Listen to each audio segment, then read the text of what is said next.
Bom dia, queridos. Graça e paz.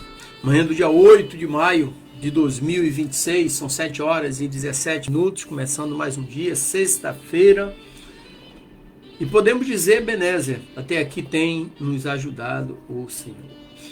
O texto que eu trouxe para a nossa reflexão nesta manhã está em Atos dos Apóstolos, capítulo 10, versículo 9 ao 16, que diz o seguinte, abre aspas, no dia seguinte, enquanto viajavam e se aproximavam da cidade, Pedro subiu ao telhado para orar por volta do meio-dia. Teve fome e quis comer.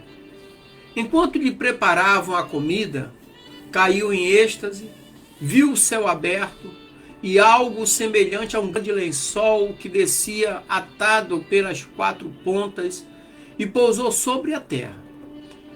Nele havia toda a sorte de quadrúpedes, répteis da terra e aves do céu.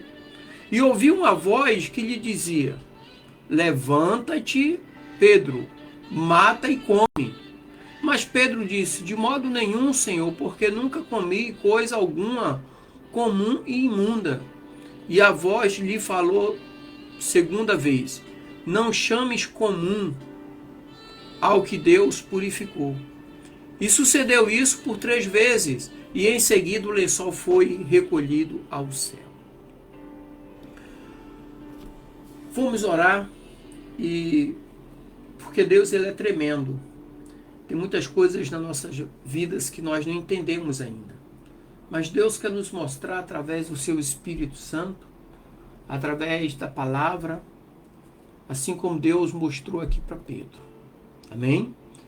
Senhor Deus Santo, vivo, Deus poderoso, Deus Criador dos céus e da terra, Deus ao Senhor toda honra, toda glória e todo louvor. Ó Deus, e eu quero te agradecer pelo descanso da noite, por mais um dia de vida, pela paz, pela proteção, pela direção.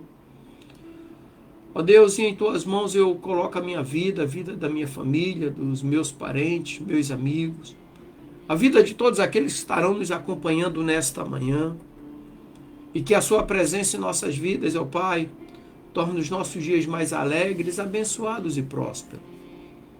Ó Deus, e em nome de Jesus, que neste dia seja repreendido todo espírito de enfermidade, todo espírito de divisão, de confusão, de vício, de prostituição, de inveja, de mágoa, de rancor, de ódio, e que verdadeiramente o Teu Espírito Santo tome lugar em nossas vidas para nos consolar, nos confortar, nos alicerçar e nos direcionar. Esta é a oração do Teu servo para este dia, ó Deus, em nome de Jesus. Amém. Hoje nós vamos refletir sobre um dos momentos mais transformadores da história da igreja, que é a visão de Pedro. Esse relato aqui, ele não apenas ilustra o divisor de águas da missão da igreja, mas também nos ensina sobre a graça, a inclusão e a necessidade de obedecer à voz de Deus. Porque muitas das vezes Deus manda nós fazer aquilo que nós não queremos fazer. Mas Deus nos ordena de diversas maneiras. O contexto histórico aqui dessa passagem, que é o tempero em si, Pedro era judeu devoto, que seguia rigorosamente as leis da Torá, inclusive parava para orar ao meio-dia, como é comum do judeu. Então a visão que ele teve desafiava toda a formação cultural e religiosa dele, que era a inclusão dos gentios na comunidade cristã, e que ainda era um tema controverso na igreja primitiva. Os judeus consideravam os gentios impuros, e a ideia de que Deus poderia purificar o que eles consideravam imundo era uma ideia revolucionária, de revolucionar o contexto religioso. Essa questão de gentios e judeus só foi mudado ali no capítulo 15, que podemos ver ali como o primeiro concílio da igreja. Por quê? Porque a maioria dos judeus cristãos queriam circuncisar primeiro para depois batizá-los, os gentios. E foi levantado ali questões. Pedro era favorável a circuncidar primeiro, a circuncisão, antes de aceitar Jesus. Então aqui Jesus mostra a visão para ele, que ele veio para todos, ele quer purificar a todos. E lá em João diz que ele veio para os seus, mas os seus não receberam, mas todos quantos o receberam foram feitos filhos de Deus.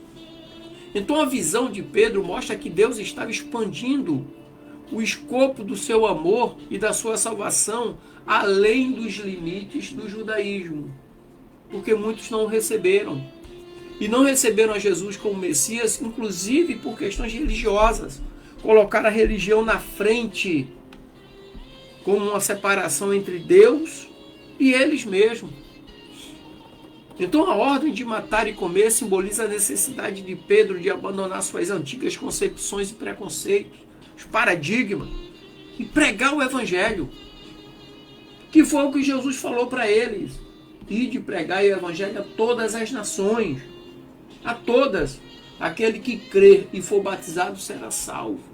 Mas a questão religiosa ainda estava impedindo que a ordenança dada pelo próprio Jesus fosse à frente, fosse cumprida.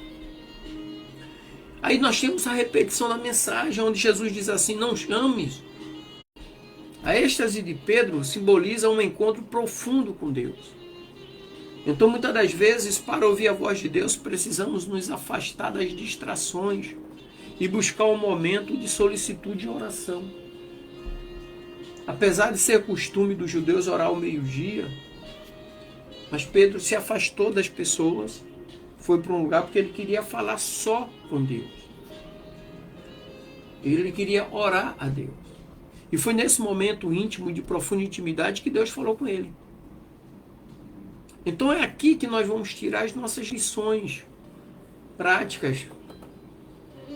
Primeira lição aqui é desafiar as nossas preconcepções. Desafiar os nossos paradigmas, os nossos preconceitos religiosos. Ou seja, assim como Pedro, muitos de nós carregamos preconceitos e visões limitadas sobre pessoas de diferentes culturas, etnias ou estilos de vida. E o desafio é abrir nossos corações e mentes para a inclusão e principalmente o amor de Deus.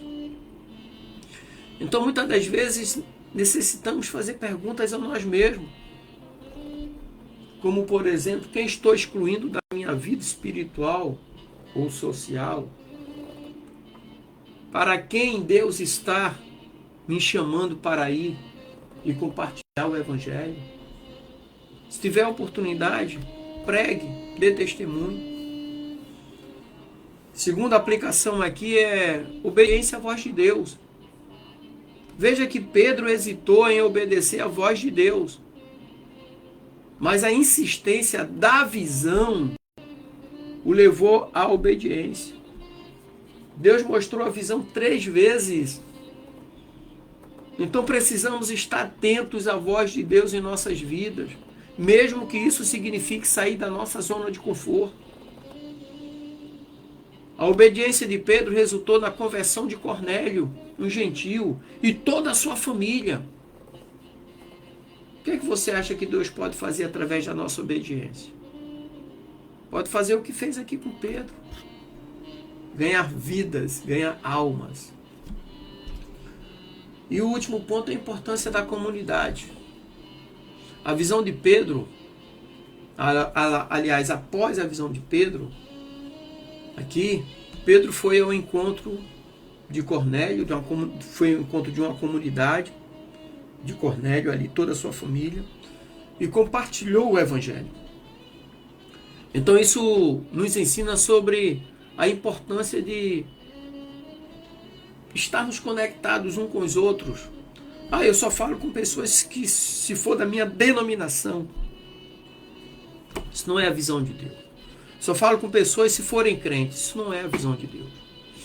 Porque Jesus, ele sentava-se à mesa dos escarnecedores para falar do amor de Deus, para mostrar o reino de Deus. E ele disse, eu vim para os perdidos, não vim para os sãos, eu vim para os doentes. E muitas das vezes hoje as pessoas se sentem mais santo do que o próprio Jesus.